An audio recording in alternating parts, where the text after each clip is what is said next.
Hi, gang, and welcome to Behind the Rhinestones. I am your host, Dinah Dare, and here I speak to some of the stars of the cabaret and burlesque world.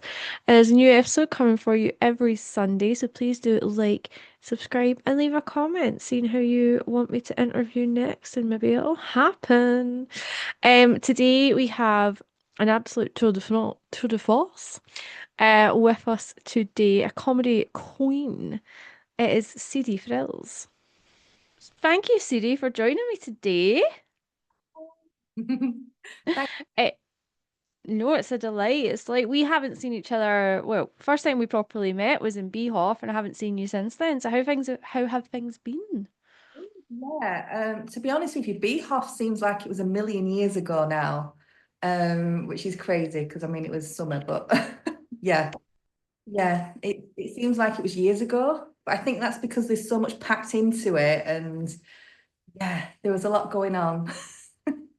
It was such a fun weekend, but yeah, it's a lot, and there's also been so much in life happening. So it was literally like 2 months ago, 2.5 months ago from us recording this. And yeah, I feel like I have lived a full lifetime since then. Yeah, definitely. Yeah.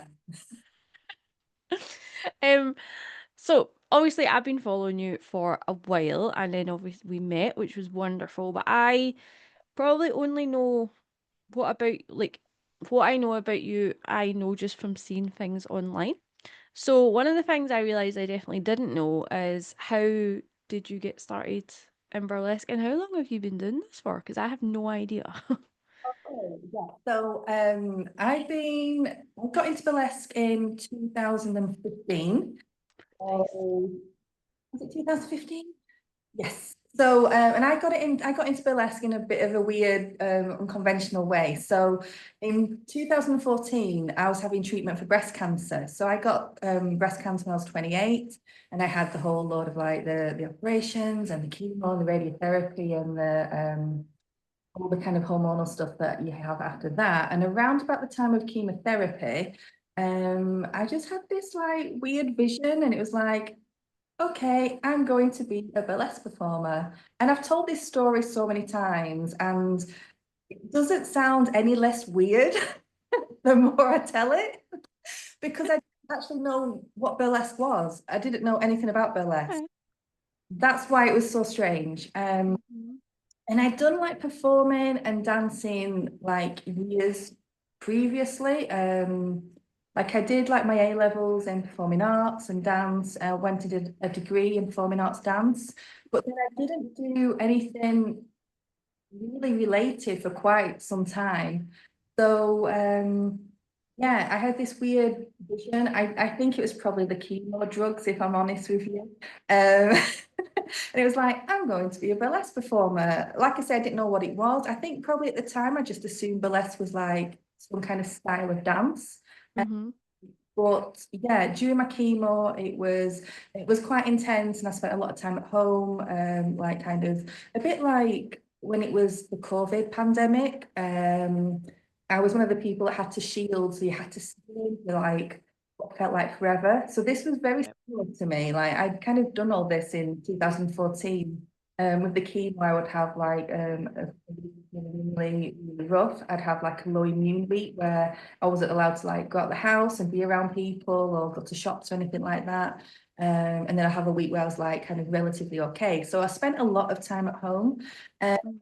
After deciding randomly I was going to get into burlesque and be a burlesque performer, and it wasn't just like, oh, I'm going to go to a class. It was like, I'm going to be a burlesque performer. It was so weird. So I spent the time at home to actually do some research and find out what burlesque actually was.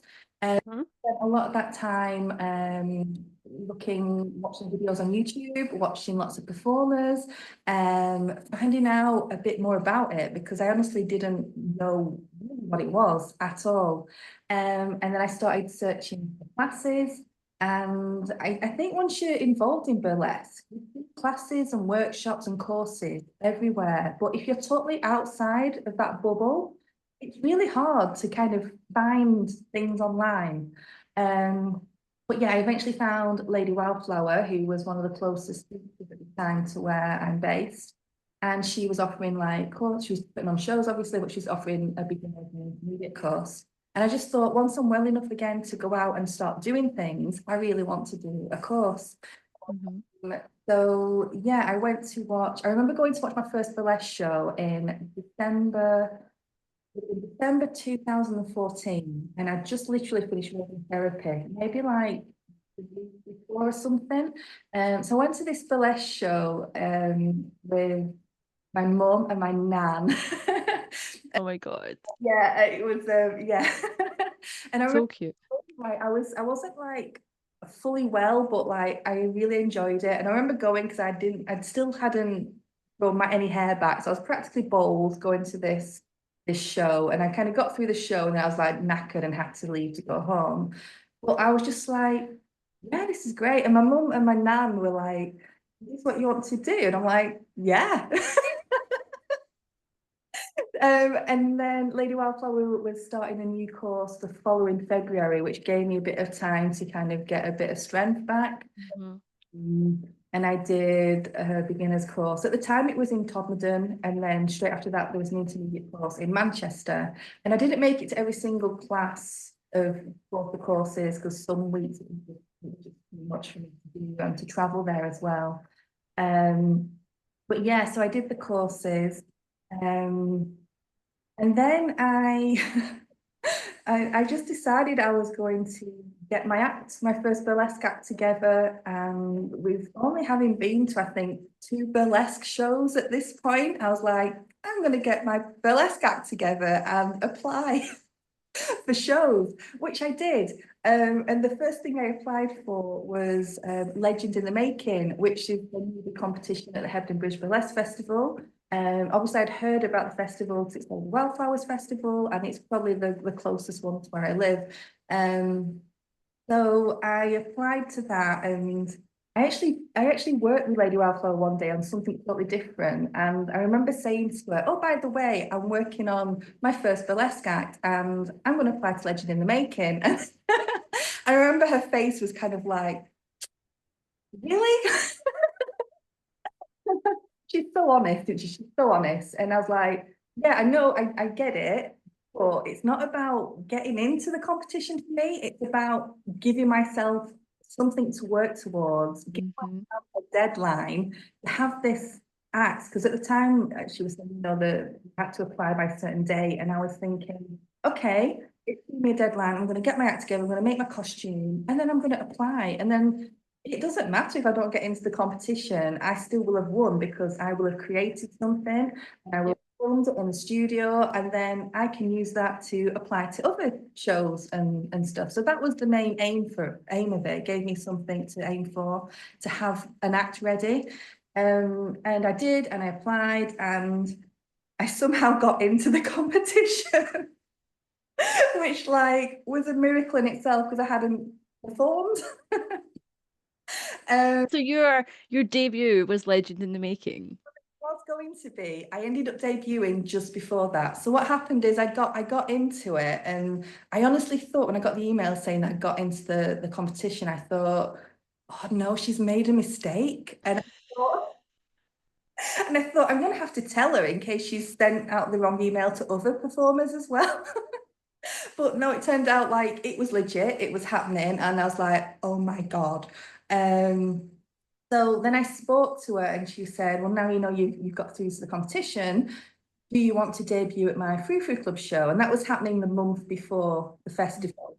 And then she was like, that would make more sense. So then at least you'll have performed once before you do Legend. You don't want to be doing a competition really for the first ever time on stage. And I was like, absolutely.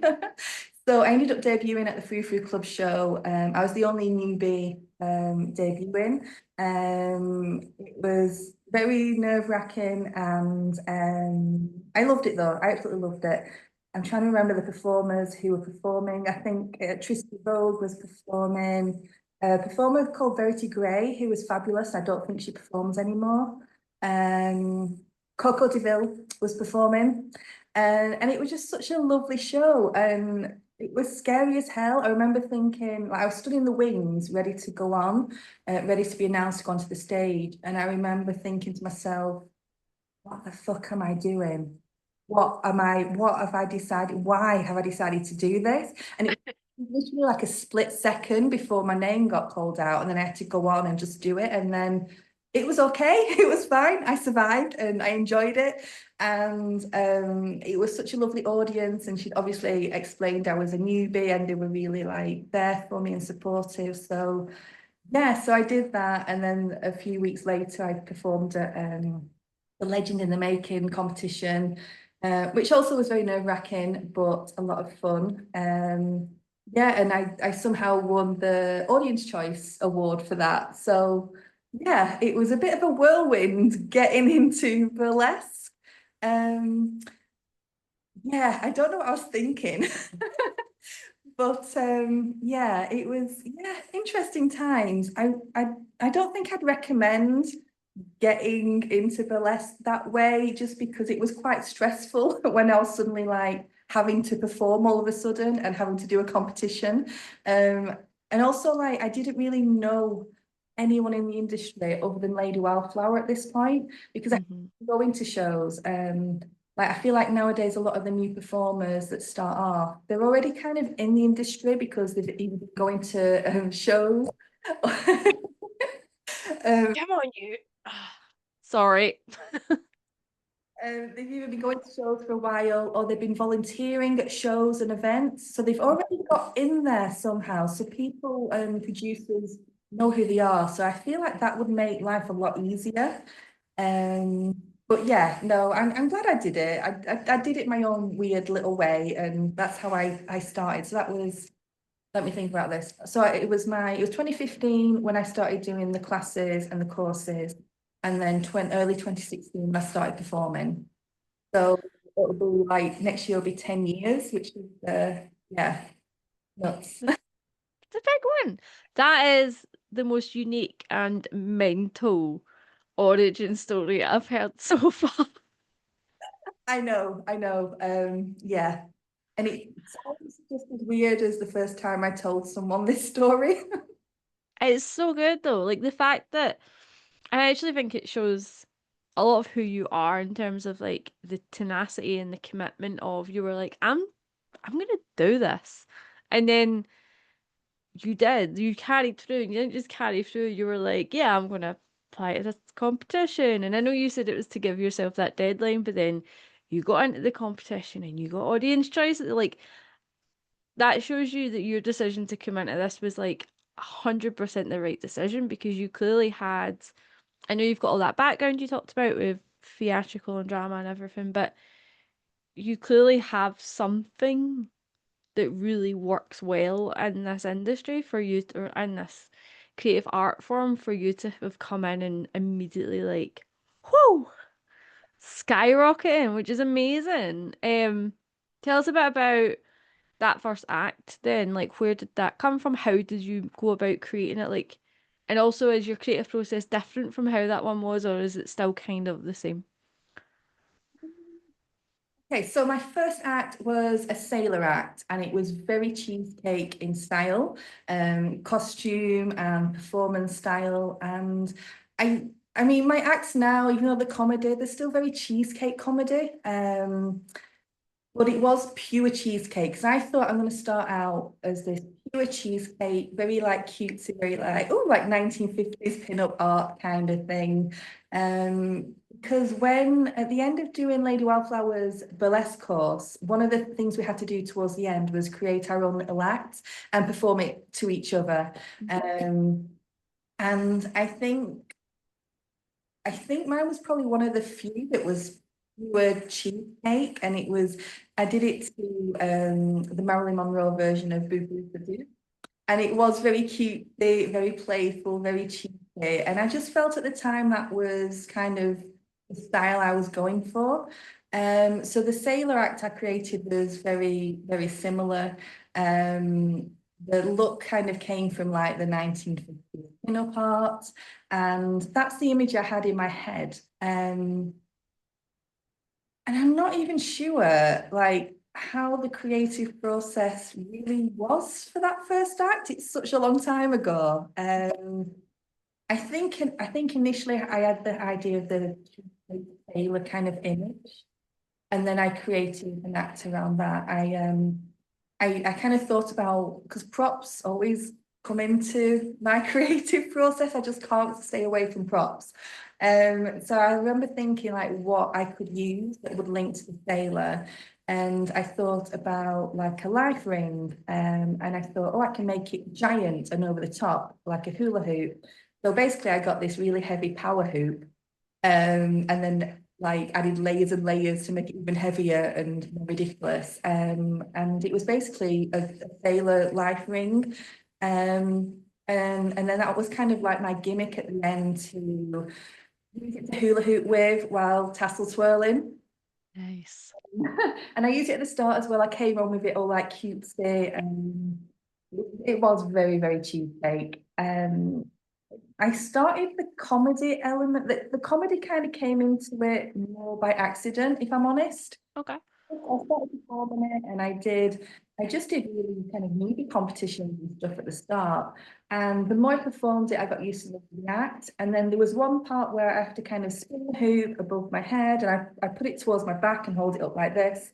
And I must have done it with so much force that it kind of whipped around and like whacked me on my ass. And I kind of went like, oh, like that sort of thing. And then I was like, oh, okay, that kind of works. That's quite cute, but also funny. So then I incorporated that as part of the choreography. And then I started as I performed more, I got more confident with it, and I started adding little tiny elements of comedy into it. But it was still very, very cheesy. Um, but yeah, I can't really remember how else I came up. I think it was just in my head, the same Yeah. idea, to be honest.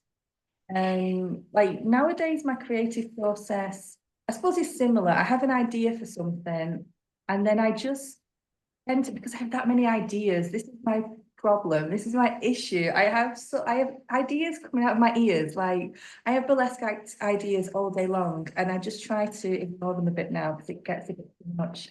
But I get an idea, and if I really like the idea, I'll intentionally ignore it for a while. I'll just Hmm. set it aside, and I'll just like let it brew. Sometimes it's for a while, sometimes it's months, sometimes it's even been like a year or two. And then something else has triggered that, and I've been like, oh, maybe this would work really well with the act I thought of like 2 years ago. And I always think like if you just kind of ignore it, set it aside, let it like brew for a while, um, eventually, like if it's the right act to work on, the ideas will start coming back, and then you'll get to add more and more ideas to it, and it will start to like take form. So it's kind of like not forcing it, if that makes sense. I just like to allow the inspiration to come to me. Which is quite a nice, chilled, and also lazy kind of way of creating.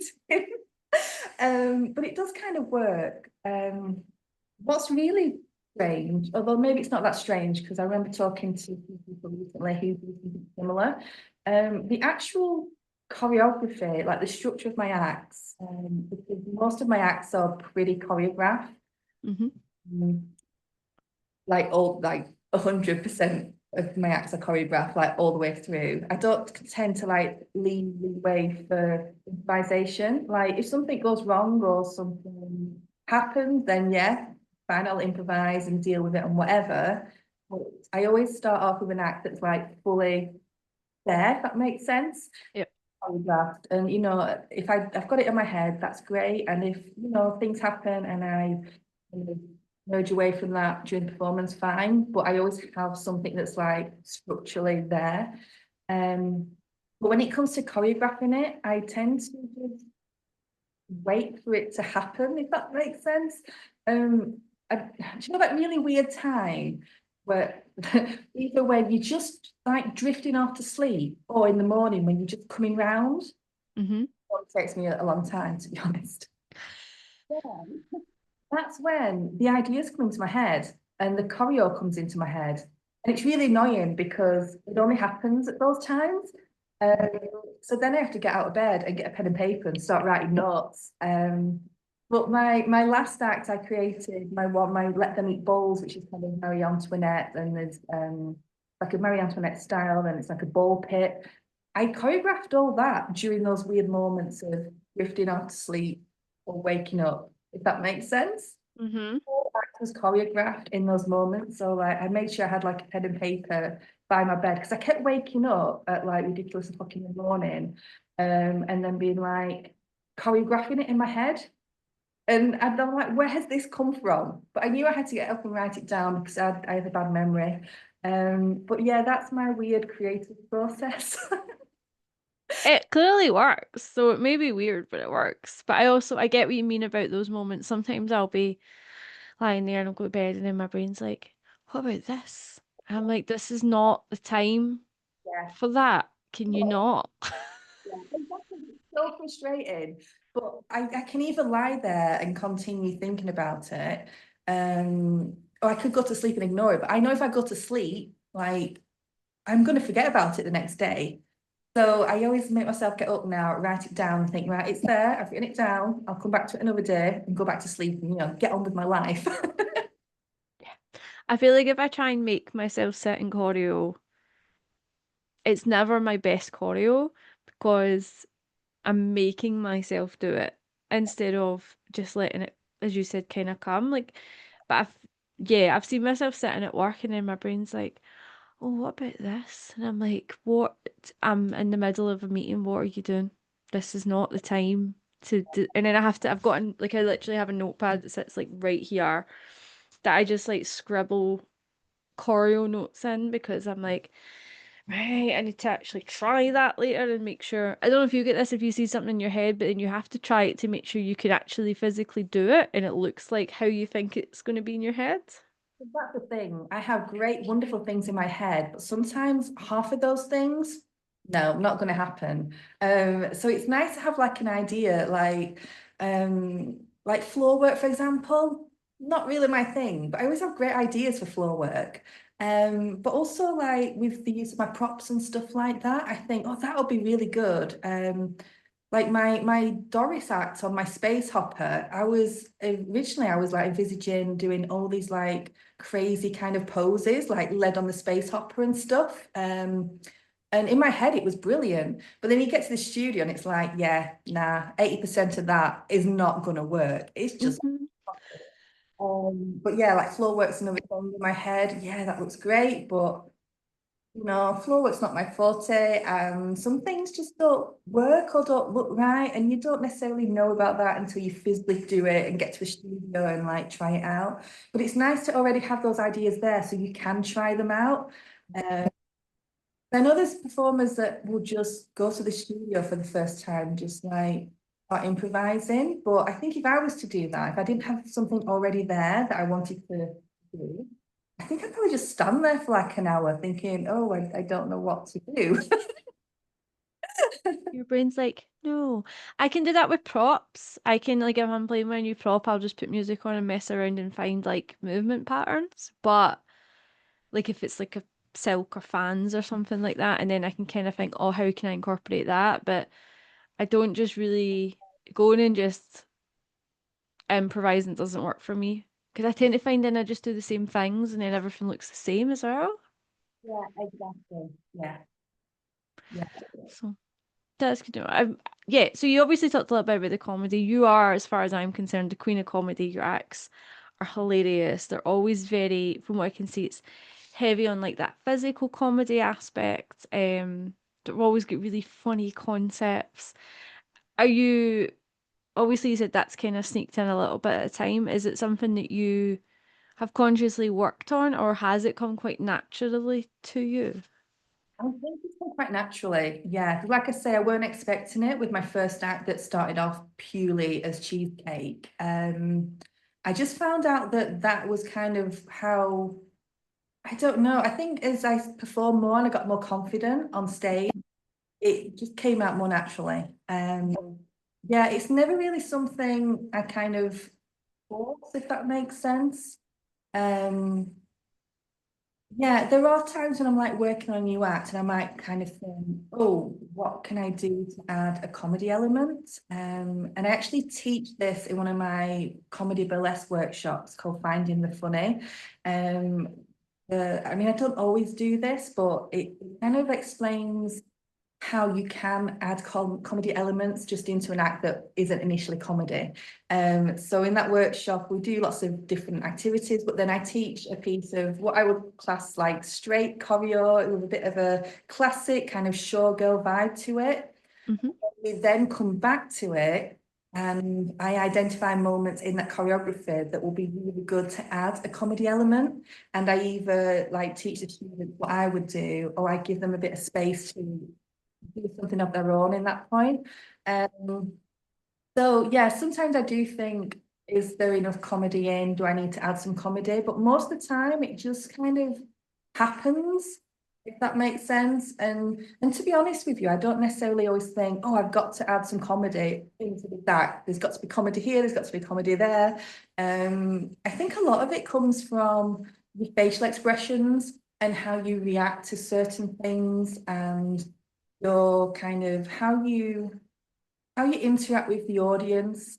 If that makes sense. I think a lot Yep. of my comedy stuff comes from facial expressions rather than like a gimmick that is actually really, really funny, if that makes sense. Now, I'm sure I've Yeah. got those gimmicks here and there, but I think a lot of it is facial expressions at the end of the day. You can convey so much with that. And then people laugh with you as well. Absolutely. Yeah, it kind of like gets them on your side. And that's what I love about comedy. Yeah, because it gets them on your side and they're there with you, they're enjoying it with you. Mm. Yeah, yeah. I love that whole like interaction with the audience. And you're so good at it. Um,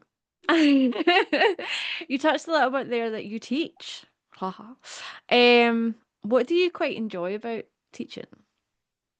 I think it's kind of like when you realize you are helping someone with something, Hmm. even just like inspiring them, and not even just for my classes. Like if I put something on like my social media, sometimes people will send me a private message and say this has been really inspiring, and you've given me food for thought about something, or I've just started doing burlesque and I'm going to try and do this, and it's just that really nice feeling that you help someone in some way. And I get that a lot with my dropping classes that I do. I just do dropping classes like every so often. And it's nice when you've done a class and you get a message off one of the students saying, like something like they had a really shit week and then they came to my class on the Friday night and it's just like, made them feel a million times better. And yeah, it's that really. I think it's just yeah, knowing that you've helped someone in some way or you put them in a better mood because I mean, even just going to like a dance class or anything like that, you tend to lean differently to how you entered it. Yeah. Um, so yeah, I think it's that. I think it's that feeling you get after you've finished the class, or maybe you've learned something new. Especially with my workshops that I do, because I've got three, I've got three workshops, and two of them are comedy based. And it's always nice. What I've noticed as well is a lot of the people that come to the workshops that have come to the workshops so far, they're not all like non-burlesques. A lot of them are burlesque performers, but they are new to comedy. Mm. It's strange when I've had burlesque performers come into my workshop and they've been performing a long time, but they'll say to me like, this is really out of my comfort zone. I don't know what I'm doing here. But then they'll finish it and be like, that was really interesting. And I've learned something new and I might be able to incorporate some of those elements into my own work, even if their acts are not very comedy based. Hmm. Um, because I mean, a lot of classic burlesque performers do have elements of comedy, even if it's just an odd occasional facial expression every now and again. Just those little things can make a big difference, which is what I teach in one of my workshops. So yeah, it is nice. It's trying something new as well, isn't it? And even though I tend to just perform comedy, I like doing different classes and workshops with other performers of different styles because you always learn something new. Even if 100%. Oh, yeah, even if you're not going to take on something and put it in your act, you've learned something from it. I always say sometimes you find out what you like by working out what isn't for you as well. So you maybe go to a class and go, do you know what, this isn't for me, and that's okay. Yeah, absolutely. But if you didn't go to the class, you wouldn't know.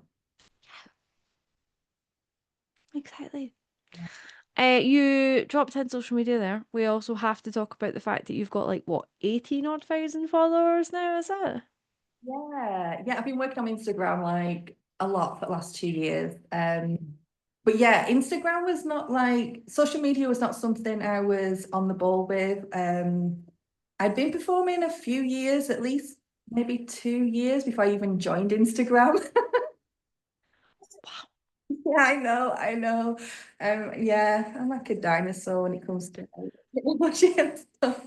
But even when I first joined Instagram, like I wasn't really using it for anything, if that makes sense. I don't think I knew how to use it. Um, yeah, I'm going to do a plug now for Lindsay McGlone. Do you know Lindsay McGlone? I've done some of her classes. I haven't done the big one, but I've done like some of our little ones that pops up here, there, and everywhere. And I got some of them off the back of Hull as well. So Yeah. So yeah, so just for the listeners, so Lindsay McGlone is like an Instagram expert, isn't she really? And she's really good at Instagram for performers and so and for teaching performers how to get the most out of it. And the reason I did her, I think it's called One for Performers. The reason I did her online course was because at the time I wasn't really using Instagram. I didn't have hardly any followers and what Lindsay calls the right followers. I didn't have the right followers. And the thing is with social media, like it's not about like how many followers you've got, it's about having the right followers. mhm. I didn't have lots of like performers, and more importantly, I didn't have lots of producers on there following me. So Lindsay really helped with my engagement and taught me what to do and how to get more followers and to get the right followers. And yeah, I think it's just kind of like it's just about having that online presence and letting people know that you exist because a lot of the time people don't know you exist. Just because maybe you can't get out to shows and stuff like that. And some producers they just don't know that you exist because maybe they're in their own little bubble and they have their own little area and they're used to certain performers, maybe performing at the shows like on a rotation or whatever. But yeah, since I've started actually doing some actual work on my Instagram and getting the right followers, I've now got a lot more performers and producers on there, which I didn't have, which is ridiculous, really, because I mean that's the whole point of it for us, isn't it? Yeah. I have to say I've been applying some of Lindsay's stuff and I've seen my account grow this year, not to the same extent as yours, but it's slowly getting there and I've definitely the same. I've got other performers and producers on it and I've definitely making connections with people and kind of speaking to people through that. And yeah, I think there's a nice way to create a community that's actually makes being on Instagram enjoyable instead of it being a doom scrolling activity. Yeah, yeah, I've kind of like I've noticed as well since I started doing my more reels and stuff. A lot more newbie burlesque performers have started following me over the last year, and that feels really nice. That's the same kind of feeling I get from doing my classes because they'll often message me and say, that was really helpful. I didn't know about that, or that's, giving me something to think about. I really love your videos, and it's just like, oh, you feel really good that you've helped someone. Um, because you get sometimes that a lot of newbie performers are just finding their feet and they might not have that kind of help from established performers. Maybe they've not learned burlesque from going to like a course with an established performer, teacher. So it is nice for them. It's nice when they contact you and say, actually, that was really helpful. Thank you hmm so much. So yeah, got a lot more newbie followers now, which is nice. That's so cute. And is that kind of like what what was your kind of goal in growing? Was it to just sort of expand your reach to sort of have more producers and performers and help? Is that what, yeah, was that the goal, I suppose? so. Like, I feel like I don't, especially this year, it's been quite quiet for me. Like, I've not got as many gigs as normally this year. So I feel like I've not performed that often, but most of the gigs I've got are through Instagram. Like one of my favorite shows, well, last year I got invited to headline my first international festival, and that was a big deal. That was the Tampere Festival in Finland. Hmm. Great. I've never been to Finland before, so this was like a lovely experience. And that was off the back of working on my Instagram. Mm. I got contacted by Olivia Rouge, who was producing it at the time, and basically she was just like, "I've just found you on Instagram. I've been following you for a while. We want you to come and headline the festival." I was like, "Wow!" So that and a few other gigs came off the back of just putting myself out there online and just showing people that I exist and this is the work I do. Because if you don't remind people that you're there, they're not gonna search for you. Producers don't have time to search for you. You need to keep reminding people that you are there and Mhm. this is the work that I offer. So yeah, yeah. Good. I'm glad that's worked out, and that's so exciting, headlining your festival. That probably segues real nice into my next question, which is you've been doing this for 9 years, coming up in 10 very soon. What are some of the kind of career highlights that you've had?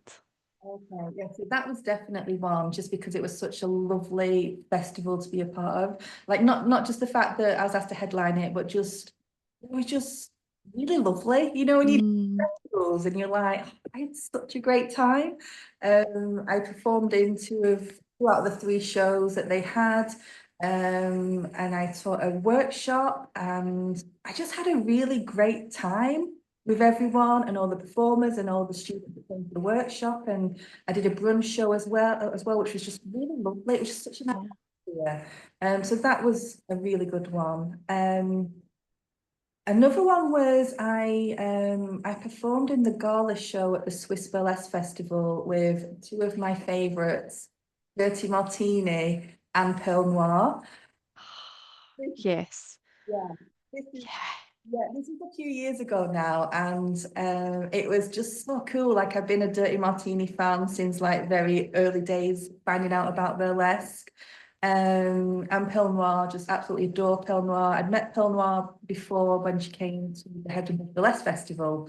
It was actually she was headlining that, and that was the first year when I did Legend in the Making.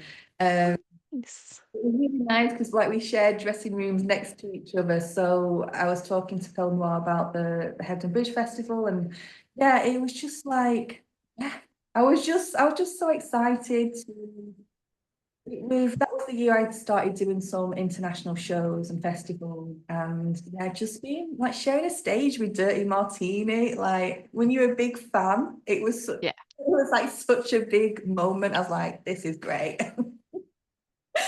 So yeah, I think It's Dirty Martini. I'd be like, huh! yeah, yeah, it was so lovely. So they were the two headliners along with photographer Neil Kendall. Yeah. Um, so it sounds weird to say Neil was a headliner, but he was giving a talk at the festival. So like they were in the dressing room next to me, and because I've known Neil a lot of years, I was in there chatting. So it was a nice way for me to actually talk to Dirty Martini. And she's really good at taking selfies. Because because I wanted a nice picture of us in the dressing room before we had to like go. And I'm really rubbish at taking selfies, but she's really good. And we've got this really cute picture of us together. So it's just memories. Mm, Yeah, yeah. So I mean, that was another highlight. Obviously going to BHOF this year. So as you know, this year was my first BHOF. Just going to BHOF and meeting lots of people and people that I follow and they follow me online and we've maybe been in contact but never met. That was really, really lovely.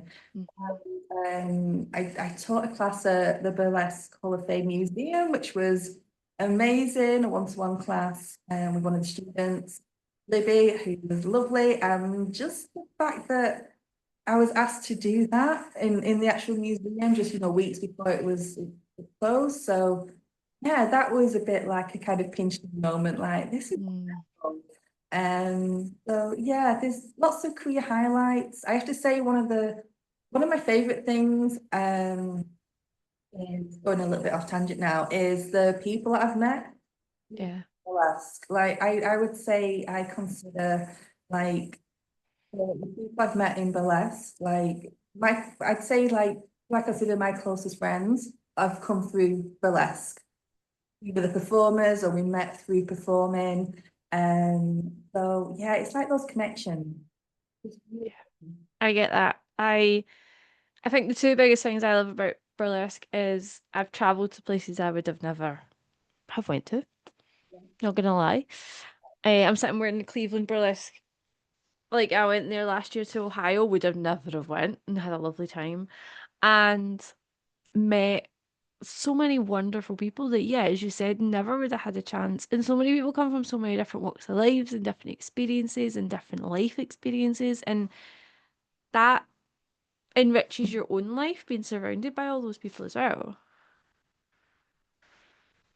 Yeah, yeah, definitely. I'm the same. Like I've performed in a lot of places that I've never been to before. I don't think, yeah, I'd never been to Switzerland before doing the Swiss Burlesque Festival. Like last year, Finland, and it's probably not somewhere I would have thought of going to. But I had the best time. Yeah. Like there's been parts of like France and Germany that I hadn't been to before that I've been to because of burlesque festivals. Or Sweden, I did the Stockholm Burlesque Festival. Again, I have to say it's probably one of my favorite festivals I've ever done. I had the best time, and yeah, going to Stockholm was really good. I think I can't remember how long I was there for. It wasn't. I feel like it was a bit longer than the weekend. Yeah, Mm. I don't think it was quite a week, but it was a few days. I remember. Yeah, I just had a great time with people there, and maybe not somewhere I would ever have gone to if I wasn't going to perform burlesque. So yeah.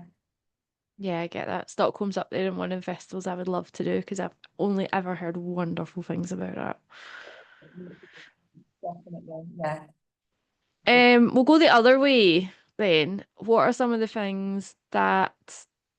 worst things in your opinion about burlesque? Oh, okay, worst things. Okay, so I think the fact that it kind of takes over your life. Accurate. I mean, that can also be a good thing, I suppose. I don't know, but yeah, what I mean is that it can take over your life a little bit. I don't think people outside of burlesque always realize how much work it involves. Mhm. And that side can take over a lot.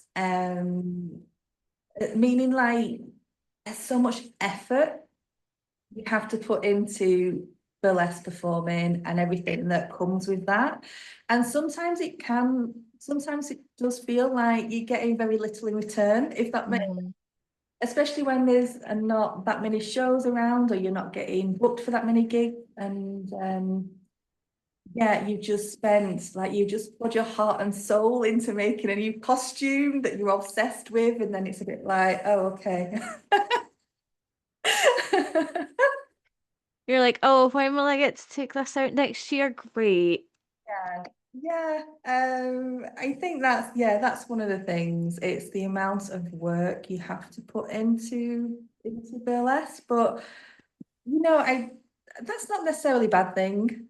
Because you do always get great things out of that. The hard work you put in does pay off. But yeah, it's a lot. It's a lot. Yeah, I feel that in my soul.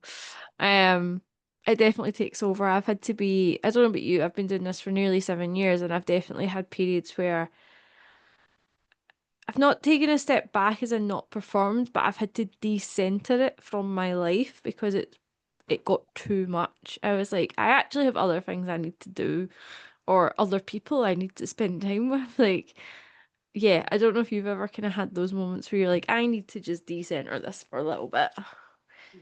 Yeah, definitely. And it's a bit like it's about similar to any other kind of work that's kind of done on like a kind of freelance basis. It's like everything happens all at once. Um, it's either that or it's the other way. But I think it can take over your life a lot when you've got a lot going on.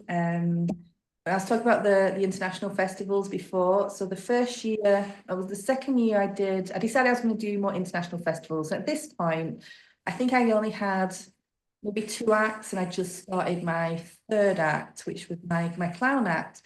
So I didn't have like my sailor act couldn't really travel. My hula hoop is massive, and it was just it doesn't break in whatever.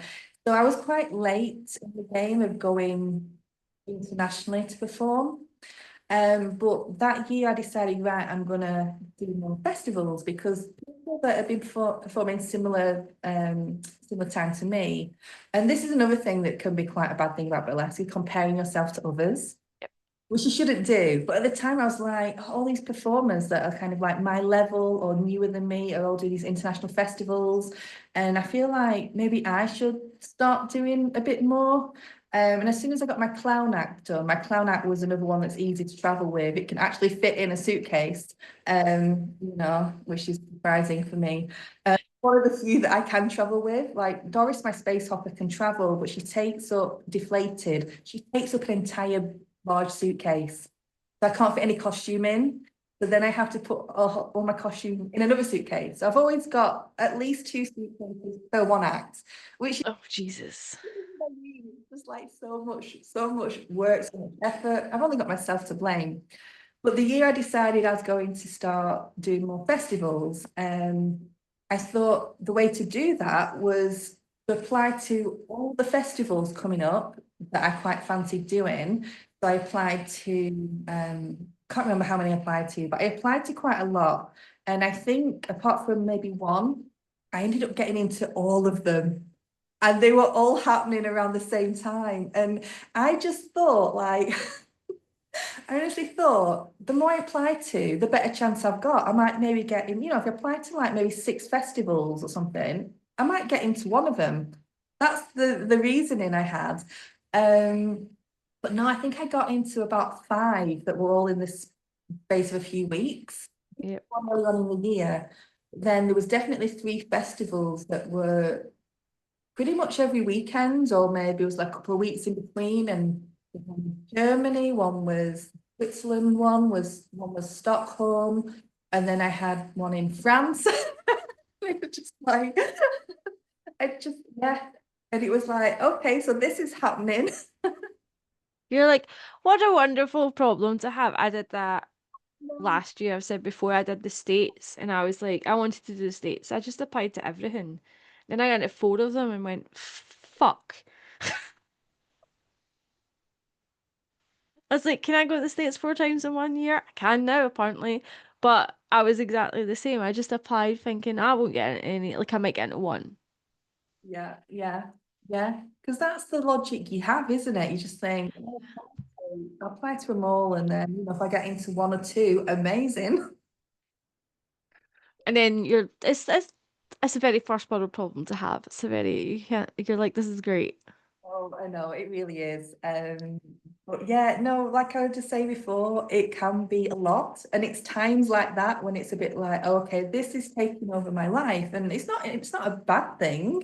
But it is a lot. And it's all about trying to find a bit of balance sometimes. But yeah, I mean, it's the same with all kind of like, if you're like self-employed doing freelance work, it's like all my jobs are like that. So I am kind of used to it, but sometimes it's so hard to juggle when all the work comes all at once.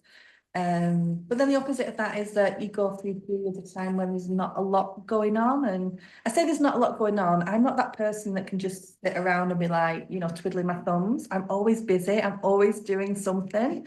Yeah. Um, but it can be a lot sometimes. In a good way though. On that then you've obviously you've set goals before and you've got them. We've already established this. You are, tenacity for the win. Do you have any burlesque goals for the future?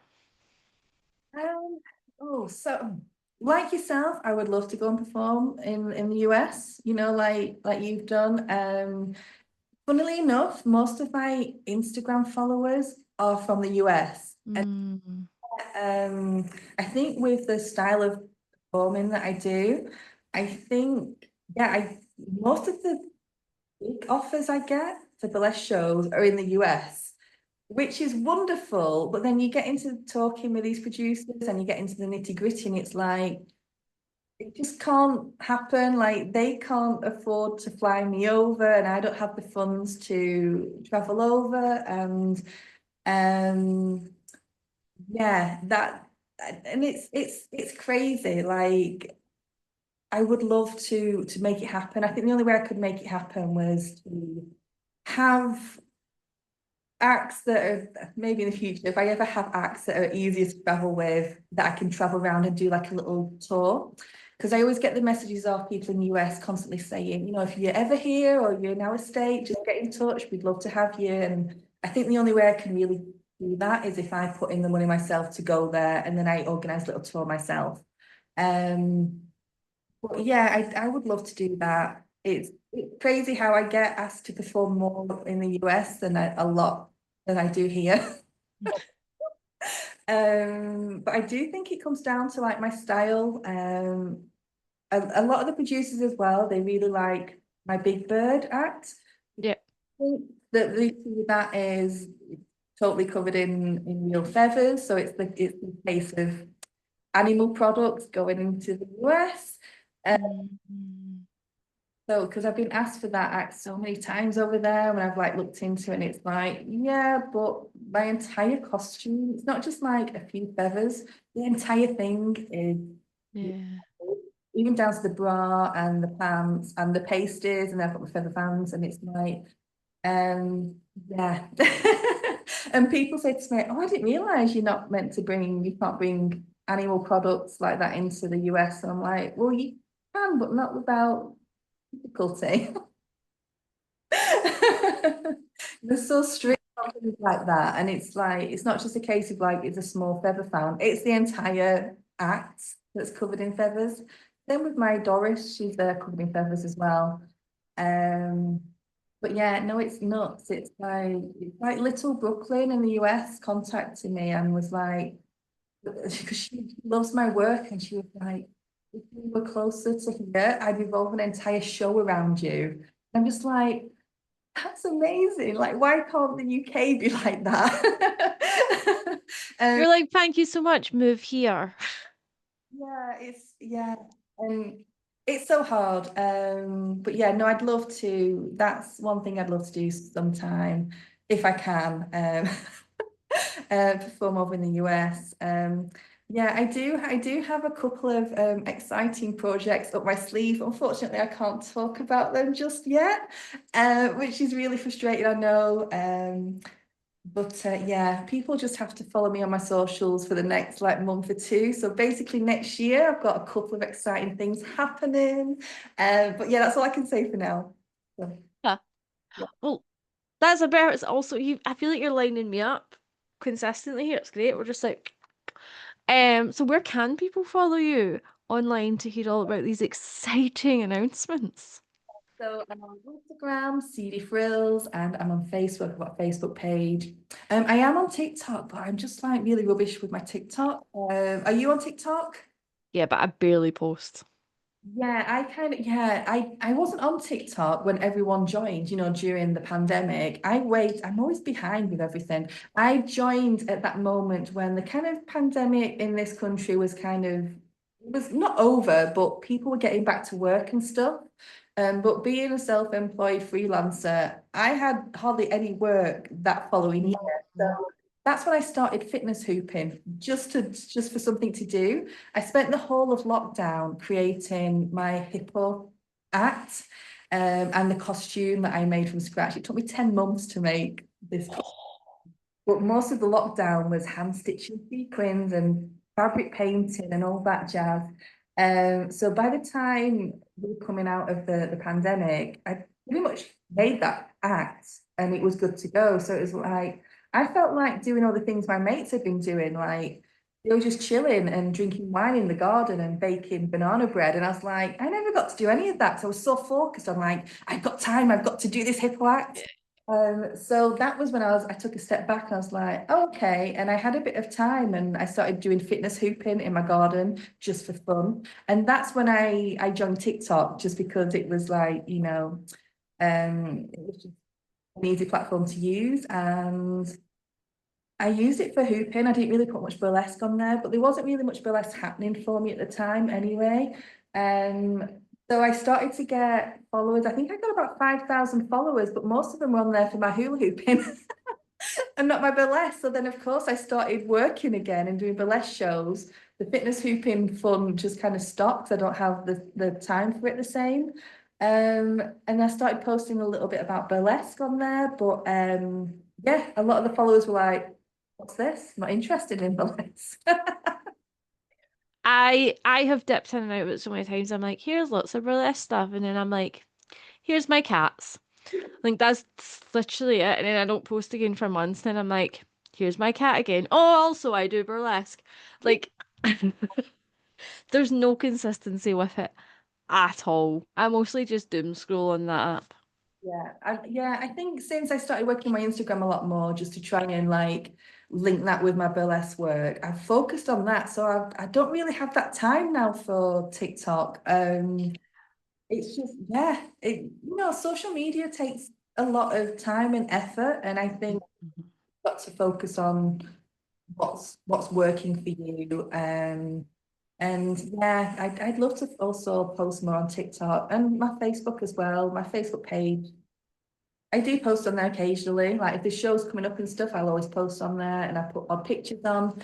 But I don't tend to do reels and stuff for Facebook. I feel like I put enough energy into doing them on my Instagram that I'm like, yeah, that's enough. That's enough social media. I barely use my Facebook page, but my part of that is because I turned just my actual Facebook into a Dinah Dare Facebook. Like I don't have like a normal one anymore because it just became for more and more for work. So I just use it for work now.